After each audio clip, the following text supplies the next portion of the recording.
cả nhà. Hôm nay Phương Anh sẽ làm một cái video rất là khác với mọi ngày.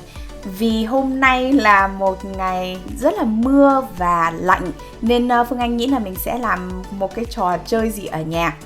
Thì mình muốn cảm ơn em Đức là đã gửi cho mình 15 cái câu hỏi, gợi ý cho mình là nếu mà trong một cái 15 câu hỏi này mà cô có làm cái gì đó thì cô phải ăn mì cấp 7.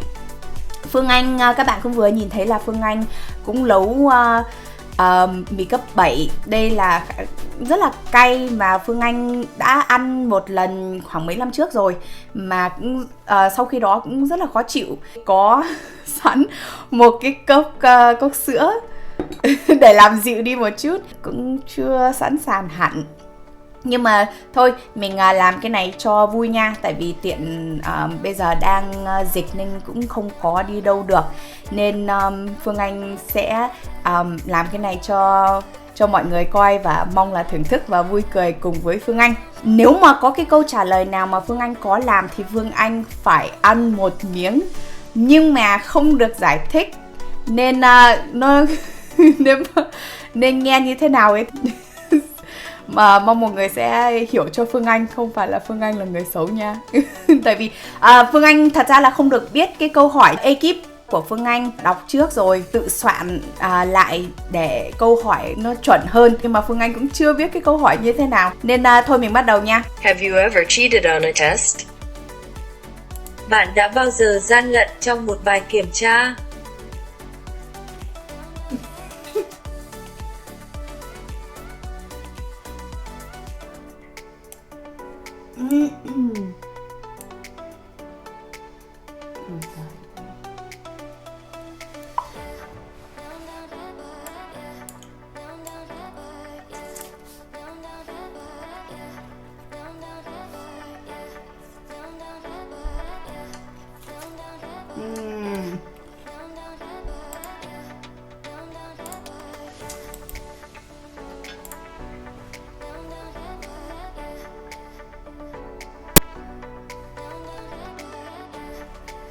Have you ever kissed a stranger? Bạn đã bao giờ hôn một người lạ chưa?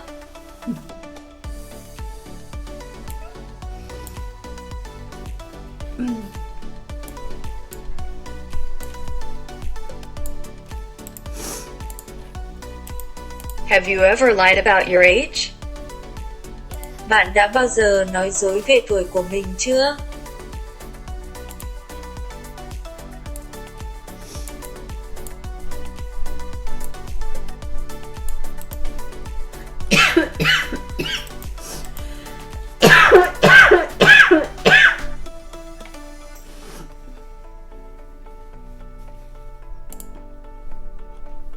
Have you ever lied on your resume, CV? Bạn đã bao giờ nói dối trong sơ yếu lý lịch CV của mình chưa?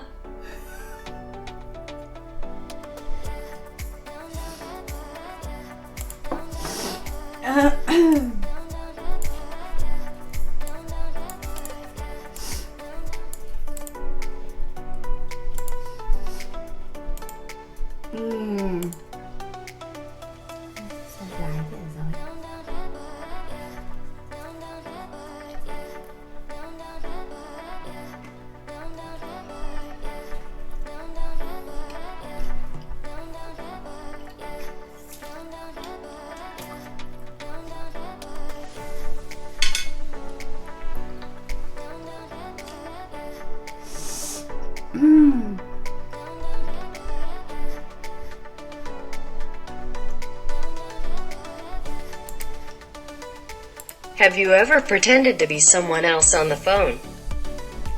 Bạn đã bao giờ giả làm người khác qua điện thoại chưa?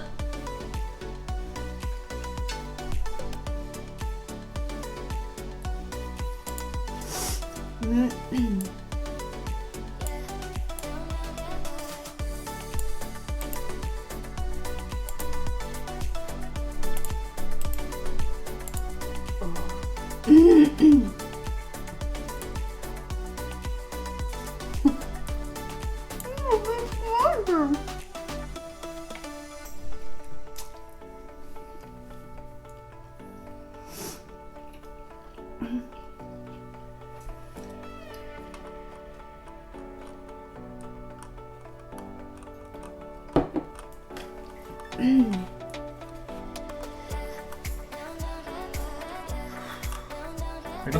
yeah. Have you ever accepted a drink from a stranger? Bạn đã bao giờ nhận đồ uống từ một người lạ chưa?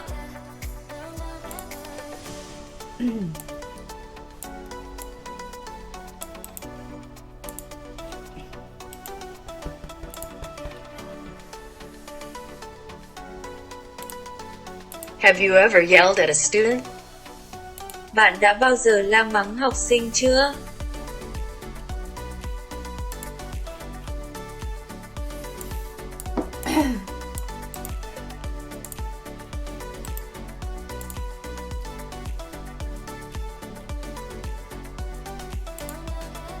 Have you ever given someone a really bad advice? Bạn đã bao giờ cho ai đó một lời khuyên thực sự tồi tệ chưa? Have I? I'm sure I have.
Have you ever crashed a wedding?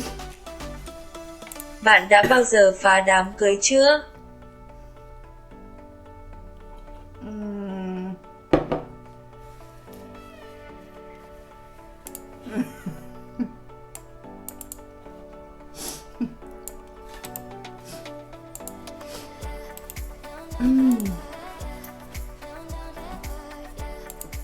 Have you ever been on TV?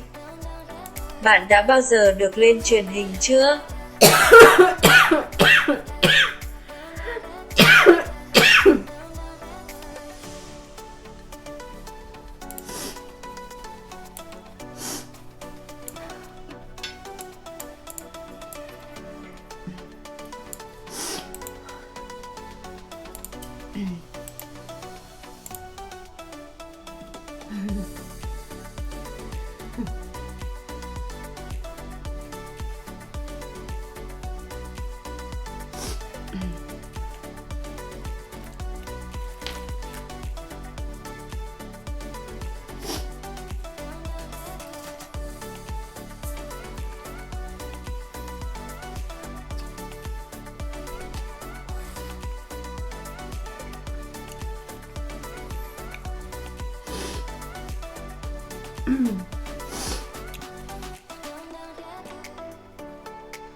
Have you ever pretended to like someone?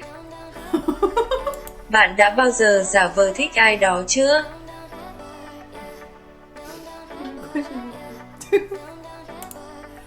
One more? Oh, okay, we're doing well.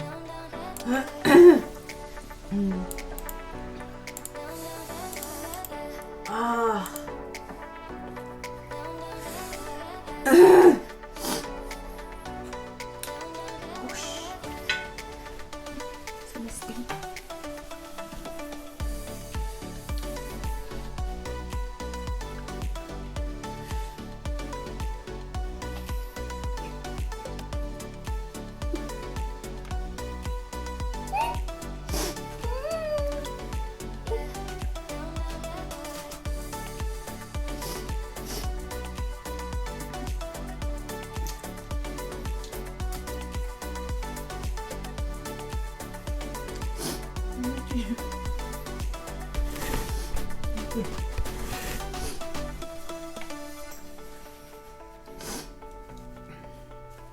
Wow. Wow.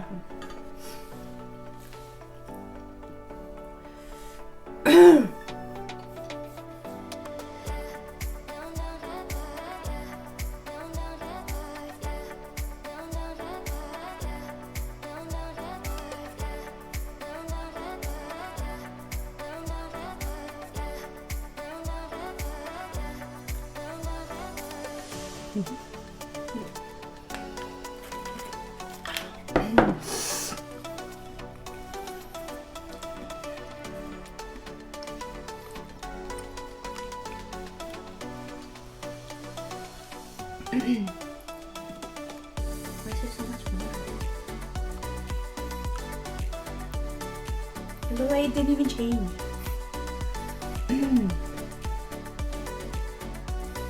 Have you ever sent a text to the wrong person?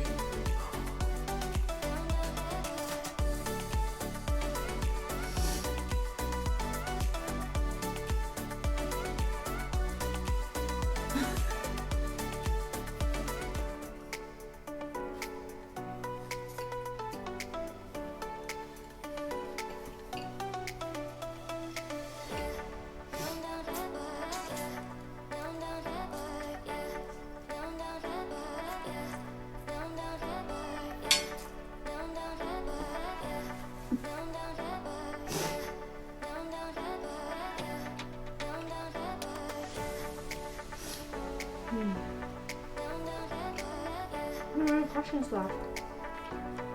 No one more? Okay. Câu hỏi cuối cùng một khác. Okay. Have you ever faked sick at work? Bạn đã bao giờ giả ốm tại nơi làm việc chưa? This last question. I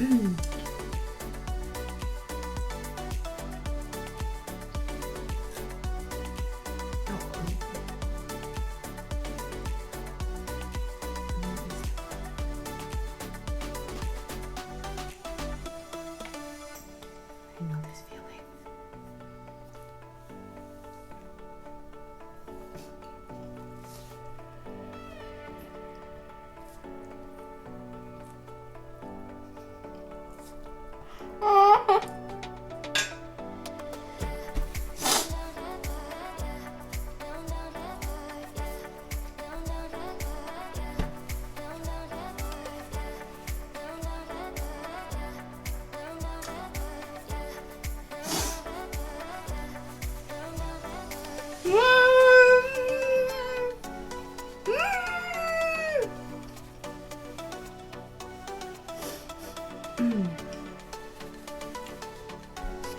Đợi Phương Anh một xíu nha. Phương Anh sửa sang đã nha.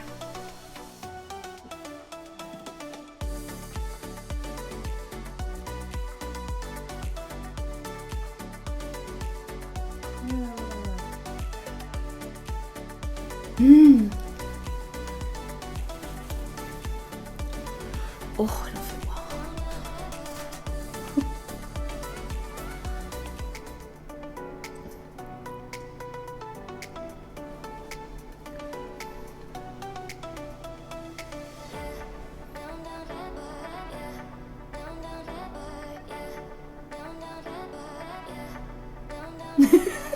I know, I'm just thinking of what I'm saying. It's just so spicy.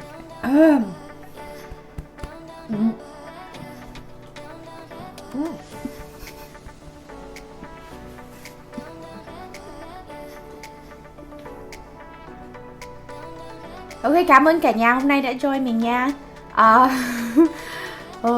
Cay quá à. Cảm ơn em Đức đã gửi 15 câu hỏi. Phương Anh nghĩ là ekip của mình đã có thể nhét thêm vài cái vào trong đấy cố tình. Không sao, Phương Anh đã làm được rồi. Tuy vẫn còn một chút nhưng mà Phương Anh sẽ bắt ekip của mình sẽ ăn. Thật ra cái câu cuối cùng á. What was the last question? About work? Oh, fix it at work. Là Phương Anh đã bao giờ từng giả vờ ốm ở chỗ làm chưa? Thật ra Phương Anh ăn cái đấy khá là lớn. Tại vì Cũng có rồi. Thật ra là Phương Anh muốn kể một cái câu chuyện là trước đây á, lúc mà Phương Anh làm vé ở gần chỗ sân bay thôi, không phải là ở bên trong, nhưng mà ở gần chỗ đó thì mình có một cái văn phòng. Mình chỉ ngồi đặt vé cho mọi người đã phone vào thôi. Mình đi làm về muộn thì khoảng 10 rưỡi 11 giờ mình mới về tới nhà. Mình tắm rửa ngủ một cái là khoảng 1 giờ sáng bắt đầu mình mới ngủ. Thì sáng ngày hôm sau thì Phương Anh lại có một cái ca 6 giờ sáng. Mà thật ra là mình mệt quá, thế là mình mới ngủ quên. Thì mình mở mắt ra một cái là 9 rưỡi. Mà mọi người cũng biết rồi đấy, như Phương Anh kể trước đây là lúc mà Phương Anh dậy ấy, là thường dậy trước vào ca là khoảng gần 2 tiếng rưỡi tới 3 tiếng. Tại vì Phương Anh tắm rửa make up, làm tóc nên cũng mất khoảng gần 2 tiếng. Nên thật ra ngày hôm đấy là mình rất là muộn, thì 9 rưỡi bắt đầu mình mới mở mắt ra. Thì mình giật mình sợ quá, vì lúc đấy mình mệt quá không nghe thấy cái tiếng chuông. Thế là mình lái xe ra cái chỗ làm. Thì may quá là ngày hôm đấy là rất là nóng. Hôm đấy là Phương Anh nhớ là mùa hè, hình như là khoảng 32 độ. Có một cái bãi xe rất là lớn. Thế là Phương Anh mới nhớ ra là có cái chăn bông ở đằng sau cốp. Thế Phương Anh mở cốp ra, xong rồi đeo cái chăn bông đấy, xong bắt đầu mình chùm hẳn cả người này nè. Thế xong bắt đầu chạy khoảng mấy vòng xung quanh cái bãi đỗ xe á, khoảng 3 vòng lớn cơ. Ở chỗ đấy cũng đỗ được khoảng 250 xe tới 300. Thế là Phương Anh chạy mấy vòng ở đấy thôi. Xong bắt đầu lúc đấy cũng tới nơi thì cũng khoảng là 10. Lúc mà Phương Anh vào cũng khoảng là 10 giờ 50 tới khoảng 11 giờ. Nói chung là ngày hôm đấy Phương Anh lái xe rất là nhanh. Mồ hôi mồ kê mình chảy rã rời ra, ướt từ đầu đến đuôi như là mình vừa tắm ấy.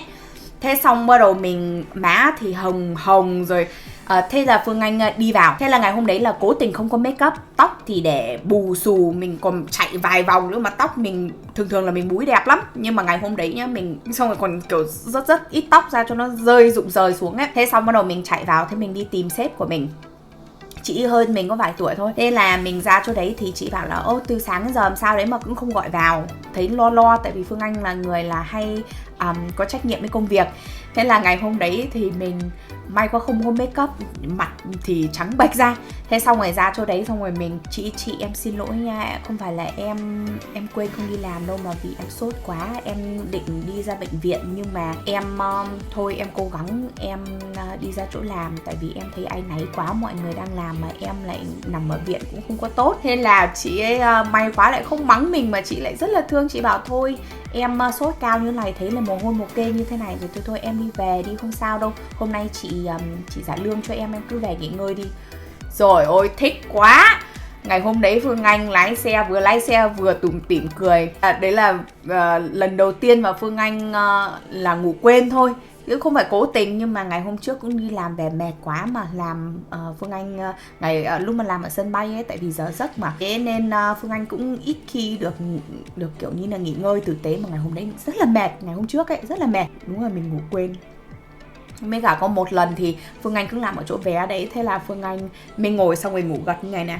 Chị sếp của mình qua, xong rồi chị ấy đập vào vai mình để gọi mình dậy. Cái màn hình vi tính ấy là 5 phút rồi Phương Anh không có bắt phone.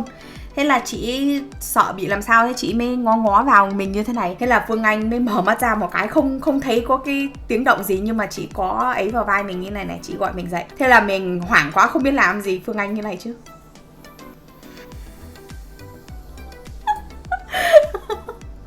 Thế là Phương Anh làm dấu. Thế là chị ấy bảo ô, xin lỗi nha, em đang cầu nguyện à? Bảo vâng chị ạ. Chị làm sao, có cái chuyện gì không? Chị bảo ô không, em cứ ấy đi, không sao. Ôi giời ơi, ở chỗ làm Phương Anh đúng là nhiều trò lắm. Phương Anh rất là nghịch ở chỗ làm. Muốn cảm ơn em Đức đã gửi cho mình.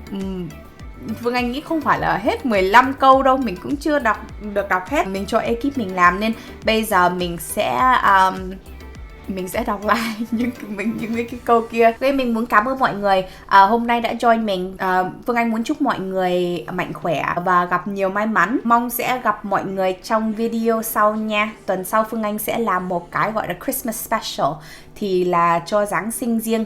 tại vì Phương Anh muốn dẫn các bạn tham quan một chút ở đây về Giáng sinh. Dĩ nhiên là vì Covid nên các bạn có thể nhìn thấy nó cũng rất là vắng. Phương Anh sẽ cố gắng làm sao để cho các bạn có một cái ý tưởng Giáng sinh của Phương Anh sẽ như thế nào. So các bạn giữ gìn sức khỏe nha và take care, see you soon.